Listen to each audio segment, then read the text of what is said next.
Praise the lord అండి. Good morning. ప్రభువైన యేసుక్రీస్తు నామములో ఈ ఉదయకాల సమయంలో మీకు అందరికీ కూడా ప్రత్యేకమైనటువంటి వందనాలు తెలియజేస్తున్నాను. ప్రియ దేవుని బిడ్డలారా, ఈ ఉదయకాల సమయంలో మీరందరూ బాగున్నారు కదండి. మీ కొరకు మేము ప్రార్థిస్తున్నాము. మీరు పెట్టేటువంటి కామెంట్స్ అన్నీ కూడా చదువుకుంటున్నాము.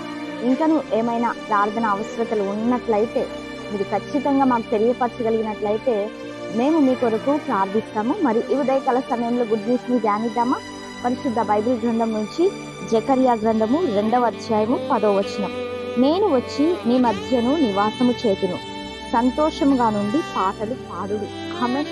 దేవుని నామానికి మహిమ కలుగును గాక. ఈ ఉదయకాల సమయంలో దేవుడు మీకు ఇస్తున్నటువంటి గొప్ప వాగ్దానం ఏంటి అంటే, ఆయన వచ్చి నివసిస్తాడు, నీ మధ్యలోకి వచ్చి నీలో ఉండి. అవునా?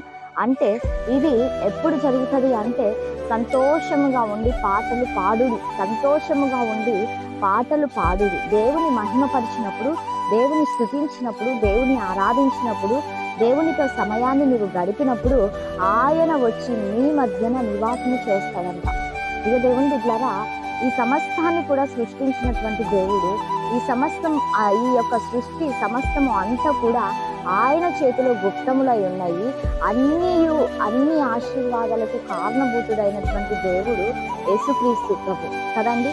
ఆయన ఉంటే మన జీవితాలకు కొదవ ఉండదు.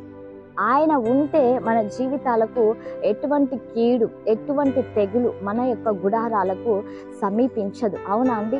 ఏ తెగులు కూడా మన యొక్క గుడారాలకు సమీపించదు. అంటే సమీపించకోకుండా దేవుడు మన దగ్గర, మన గృహాల్లో నివాసము చేయాలి అంటే దేవుని వాక్యం సెలవిస్తూ ఉంది, సంతోషముగా ఉండి పాటలు పాడుడి. ఆమె నిజంగా ఈ ఉదయకాల సమయంలో దేవుని యొక్క సన్నిధిని మీ యొక్క హృదయాల్లో, మీ యొక్క కుటుంబాల్లో నిలపగలిగినట్లయితే మీకు కొరత, కొదువ, దుఃఖము, దరిద్రత, నిట్టూర్పు, వేదన, కన్నీరు ఇవేవి కూడా నిన్ను ఏలుబడి చేయవండి. ప్రియ దేవుని బిడ్డలారా, ఎప్పుడూ కూడా సంతోషంగా ఉండటానికే ప్రయత్నం చేయాలి. ఎన్ని బాధలున్నా, ఎన్ని శ్రమలు ఉన్నా కూడా దేవుని సన్నిధిలో ప్రార్థన చేస్తూ, స్తుతిస్తూ ప్రతిదీ కూడా నీవు పొందుకోగలిగినట్లయితే నిజంగా పరిశుద్ధాత్మ దేవుని యొక్క సన్నిధిని నీవు అనుభవించాలి ప్రతి నిత్యము, ప్రతిరోజు కూడా. కాబట్టి ఆయన వచ్చి నీ మధ్యలో నివాసము చేస్తాడు. కాబట్టి నీవు బాధపడదు,